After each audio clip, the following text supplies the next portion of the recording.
Ukraine राजधानी उपरे पुणी रूसर भीषण आक्रमण कीव उपरे बड़ धरणर एयर स्ट्राइक गोटे कि दुईटी नुहे 629 एयर स्ट्राइक तेबे उभय मिसाइल और ड्रोन माड़े छिंछतर होईछि कीव आक्रमण में कीव स्थित ऑयल रिफाइनरी एवं बड़ बड़ अट्टालिका ध्वंस होइतिबा सूचना आसिछि 598टी ड्रोन 31टी मिसाइल माड़ होइतिबा दाबी करिछि यूक्रेन वायुसेना आक्रमण जोगु 18 जनकर मृत्यु होइछि मृतकंक मध्यरे 4 शिशु थिबा बेले 10 रु अधिक शिशु गुरुतर होइतिबा सूचना मिलिछि सेपटे यूक्रेन सेना कैंप इंडस्ट्रियल कॉम्प्लेक्स को टार्गेट करा जायतिला बोली रूस कहिछि किंतु यूक्रेन प्रशासन और वायुसेना एहाको दृढ़ भाव खंडन करिसेंति सेना शिविर परिवर्ते कीव जनबसति मिसाइल वर्षा करा जायछि बोली कहिछि फल कीव सरकार होइछि एही आक्रमण को नहीं यूक्रेन राष्ट्रपति वोलोदिमिर जेलेंस्की एक्स रे निजर प्रतिक्रिया रखिछंती निज पोस्ट रे लिखिछंती कथावार्ता आଳରେ रूस बालिस्टिक मिसाइल को चयन करिछि लगातार आक्रमण जारी रखिछि युद्ध समाप्ति पाई तथा शांति स्थापना पाई आमे विश्ववासी को निवेदन करिथिलु किंतु एहार कोनोसी सुफल मिली पारि नाही एही आक्रमण घटना रे कोनोसी देश मुह न खोलिबा दुखर विषय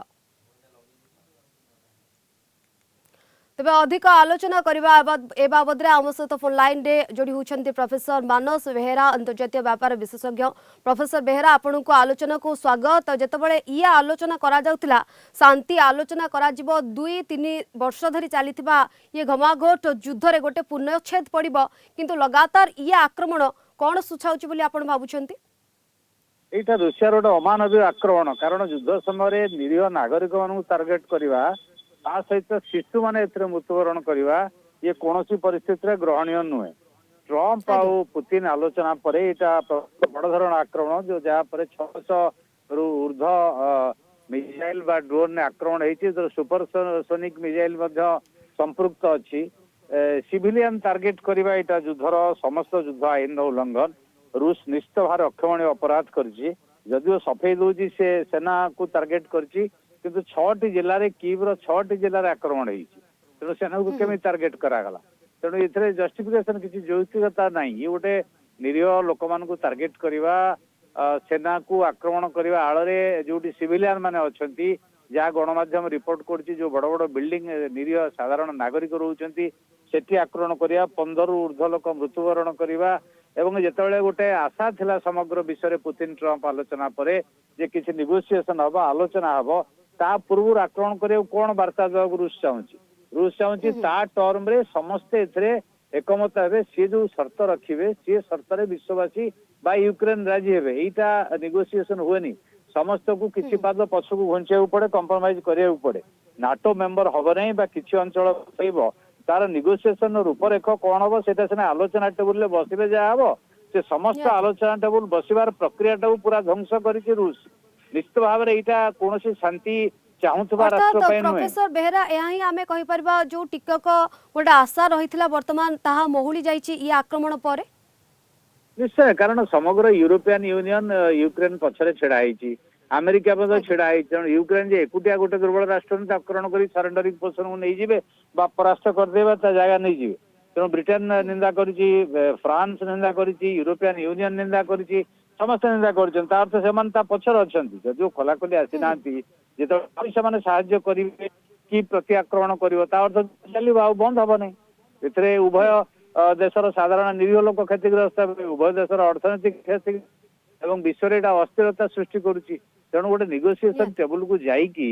गोटे शांतिर वार्ता दे सारा पर आलोचना डायरेक्ट आलोचना हम एक राजी हो सारा पुणी ये एक अव्यवस्था भितर को जीवा युद्ध मध्यम आक्रमण मध्यम ये कौटना कौट सूचे दूसरी जे से माने शांति चाहूना पुतिन शांति चाहूना शर्त समस्ते राजी हे ये एक प्राक शर्त से नेगोशिएशन पूर्व चाहते जे दखल करेंगे से डनबास अंचल को अख्तियार को नहीं सारी कीव तो राजधानी तो नहीं हेब ना तेणु तार्थ कौन संपूर्ण यूक्रेन को से दखल को नहीं जाए कि जोटा संभव नुहे बा विश्वर अलग राष्ट्र मैंने करेदेवे ना तो पुतिन निजर लिमिटेशन जाना उचित आ सी जो अस्थिरता भितर जाऊँगी किसी कहार लाभ हम नहीं रशिया भी को भल अवस्था ना अर्थनैतिक भाव में युद्ध चल रख बहुत दिन पर्यंत तेणु या बुझा दरकार ट्रंप राजी गले वाणिज्यिक कारोबार है ବୁଝେଇଦେଲେ ତା ଅର୍ଥ ନୁହେଁ ଯେ ଆକ୍ରମଣ କରିବେ। ଏଇଟା ଆକ୍ରମଣଟା କରିବାର କୌଣସି ଯୌକ୍ତିକତା ନାହିଁ। ଦ୍ୟାଟ୍ ଟୁ ଯଦି ମିଲିଟାରୀ ଉପରେ ଆକ୍ରମଣ କରିଥାନ୍ତେ କି ସେନା ହେଡକ୍ୱାର୍ଟର ଉପରେ ଆକ୍ରମଣ କରିଥାନ୍ତେ ସେ ତାର ଜବାବ ଦେଇଥାନ୍ତେ ଅଲଗା କଥା। ନିରୀହ ସାଧାରଣକୁ ମାରିବା ଏବଂ 38ରୁ ଅଧିକ ଲୋକ ଇଞ୍ଜୁର୍ଡ ହେଇଛନ୍ତି, ତାଙ୍କ ଭିତରେ ବି ଆଉ କେତେ ମୃତ୍ୟୁବରଣ କରିବାର ସମ୍ଭାବନା ଅଛି। ଶିଶୁମାନଙ୍କୁ ମୃତ୍ୟୁବରଣ କରିବା ଏ ତ ସମସ୍ତ ଯୁଦ୍ଧ ଏବଂ ଆନ୍ତର୍ଜାତିକ ଆଇନର ସ୍ପଷ୍ଟ ଉଲ୍ଲଂଘନ କରୁଛି। ତେଣୁ ଏଇଟା ଗ୍ରହଣ ଯୋଗ୍ୟ ଆଦୌ ନୁହେଁ। ୟାକୁ ରଷିଆ ପୁନର୍ବିଚାର କରିକି ତୁରନ୍ତ ବାଟ ଫିଟେଇବା ଦରକାର ଶାନ୍ତି ପ୍ରକ୍ରିୟା ପାଇଁ, ଶାନ୍ତି ଆଲୋଚନା ପାଇଁ, ନହେଲେ ତାର ବିକଳ୍ପ କିଛି ନାହିଁ। ହ୍ୟାଲୋ।